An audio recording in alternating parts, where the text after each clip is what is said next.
pero panay social media pa rin siya. Nung hindi niya kinaya yung backlash ng social media, nag-end siya. Bad boy straight kala kill, ako 10 toes down. Kung under self-improvement ka or gusto mo na mag-amoy mabango pare, available mga perfumes natin sa TikTok Shop at Shopee. And also pare, meron tayong, baka nakakalimutan ninyo, meron tayong whole package nung JOP collection natin o nasa isang box. Right? So kung gusto niyo nito, yung mga link natin nasa description. So may nakita akong video sa social media no na magandang pag-usapan, no?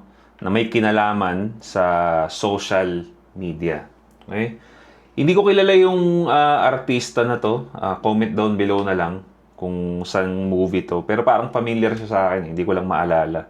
Pero ang ganda nung sinabi niya rito, magandang pag-usapan na baka may matutunan tayo. Right? Let's watch this. Fans have noticed that you deleted your Instagram recently. And I was I wonder if there's a story behind it. I was scrolling, doom scrolling, and I saw a picture from the top of Mount Everest. And I was like, wow, this is beautiful. And I stopped and I was like, wait, what? Why do I now know what that looks like? And it like pissed me off that that guy stepped over literal like bodies to get up there to see that view. And now I was seeing it from my couch. And it bothered me that I like had that image in my head now without any effort in that, you know, to earn that visual. I shouldn't know what that looks like, dude. The view from the top of Mount Everest. Is that not insane to anyone else? Fans have noticed. So nakita nyo, no, na napakinggan nyo yung sinabi niya kung bakit, isa daw to sa mga rason kung bakit binura niya yung kanyang social media, itong artista na to.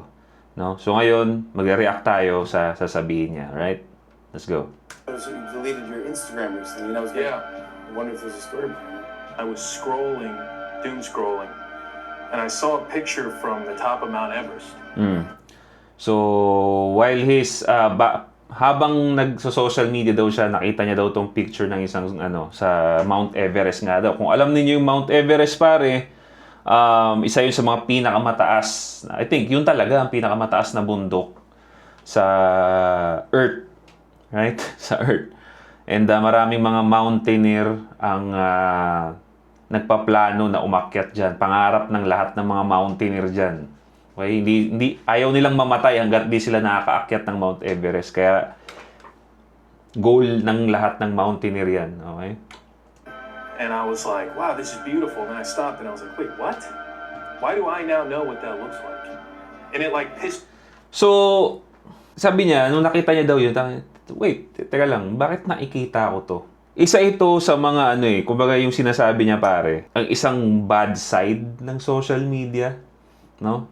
Because nakikita mo yung mga bagay-bagay na kumbaga hindi mo pa deserve makita.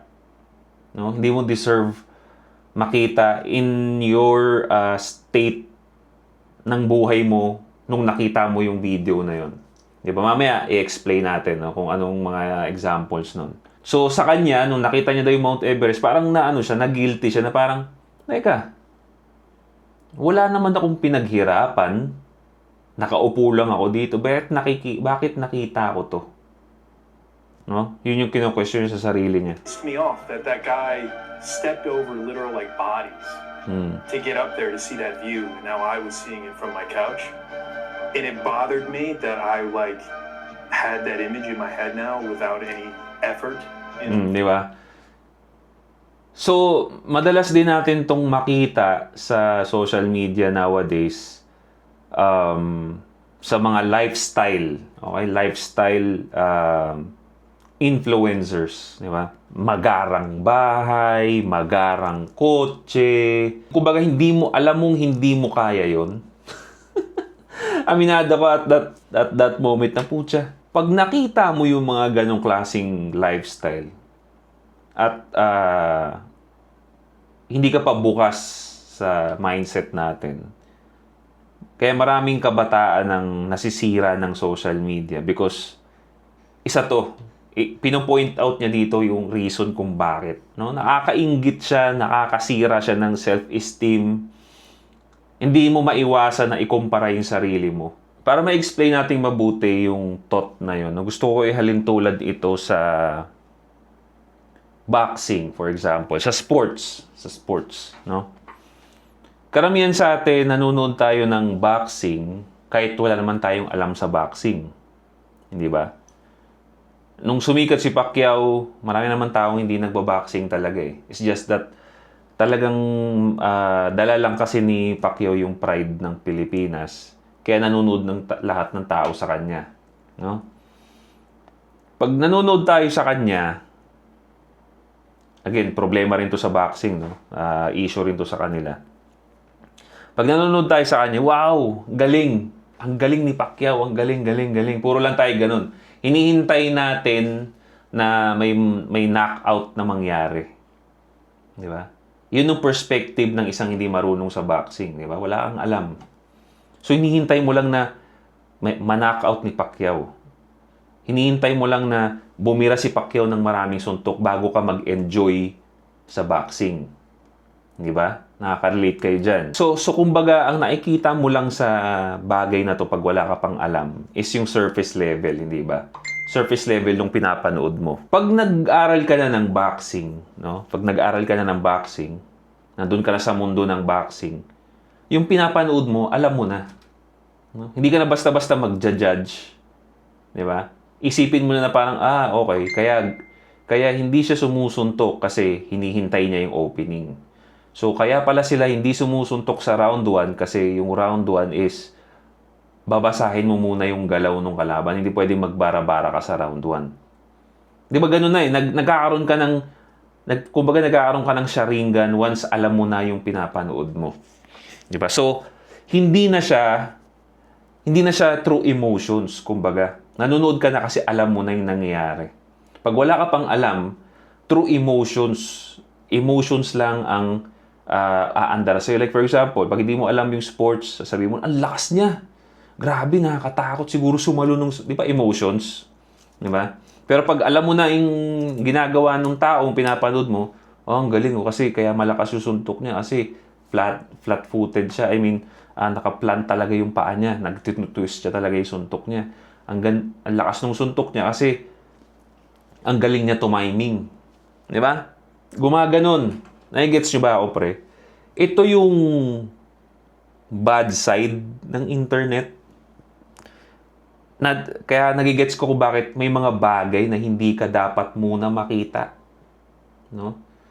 Kasi for example, sa sports, no? Sa sports naman, pwede nating maano siya sa isip natin na, sports lang naman to, entertainment lang. Pero for example, yung mga ganong klase, mga lifestyle, di ba? Sa taong walang alam kung bakit nakuha yung ganong mga klase ng buhay, like sa boxing, emotions lang ang aandar doon. Di ba? Iisipin nila, grabe, ang yaman niya, paano niya nagawa yan? Nakakainggit. Sana ganyan ang buhay ko. Di ba? Or, isipin na, ano yan, mayaman yung pamilya niya. Kumbaga walang logic, nagja-judge ka na lang. And because of this, no, maraming tao ang natotoksikan at nasisira talaga ang isip sa social media because they're seeing things na wala silang alam. They're seeing things na absorb nila for educational purposes.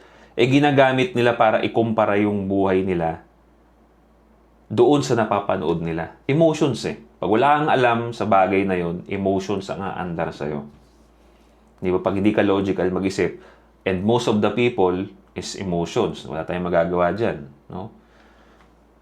So yun, doon ko nakikita yung kung bakit niya binura yung social media niya. Because, teka, may mga bagay dito na nawala akong alam na pangit ang dating sa akin. So, binura niya na lang yung social media niya. No? I mean, that's other way para ma-resolve yung issue niya. But para sa akin kasi, hindi mo naman kailangan burahin yung social media mo. No? Pag may mga ganun kang bagay na nakikita, no? It's much better if na-take it as, number 1, entertainment. No?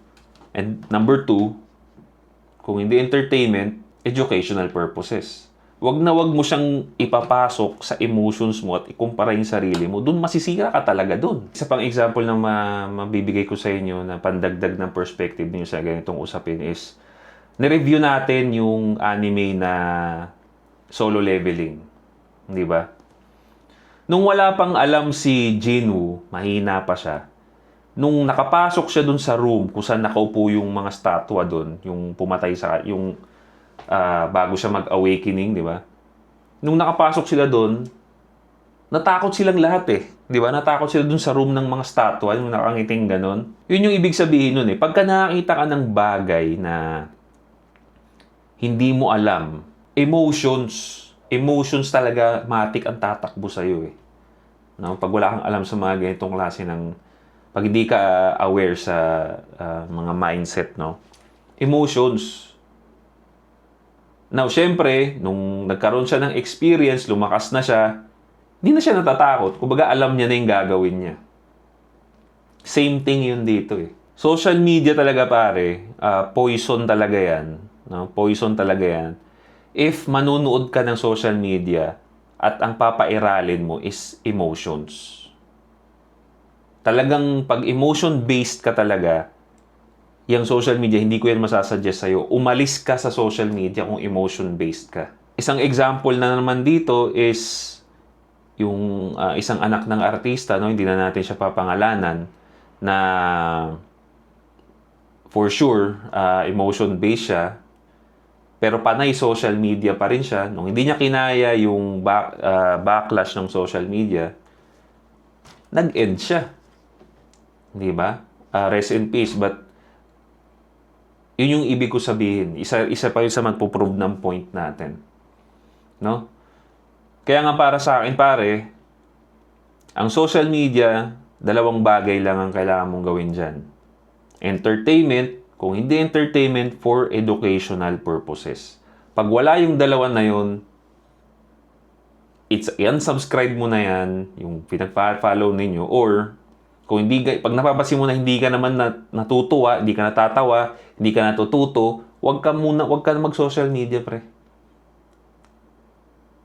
Right? Hindi para sa iyo yan. Pag napapansin mo na lagi kang inis sa mga bagay-bagay, poison sa iyo ang social media.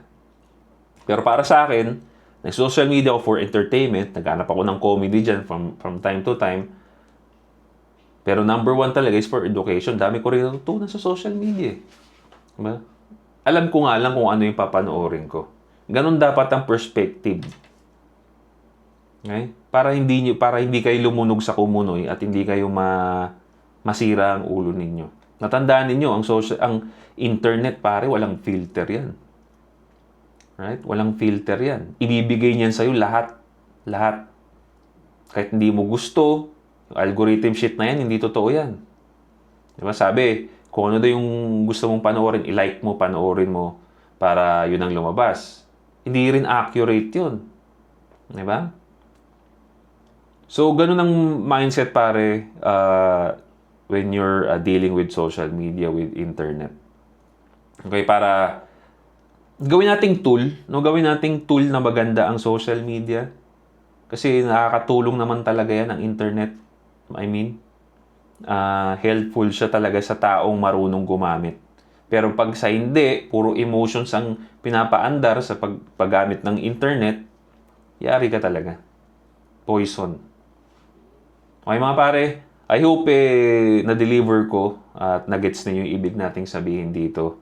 And yeah, no, maraming salamat sa panonood pare. Again, self-improvement ang pinag-uusapan natin dito. So, kasama na rin sa self-improvement yung hygiene ninyo. So, yung mga perfumes natin mga pare na available sa TikTok Shop at Shopee. Link nasa description. And also, don't forget to subscribe, hit the bell para notify kayo sa mga bago nating videos. This is Joshon Point. See you next time.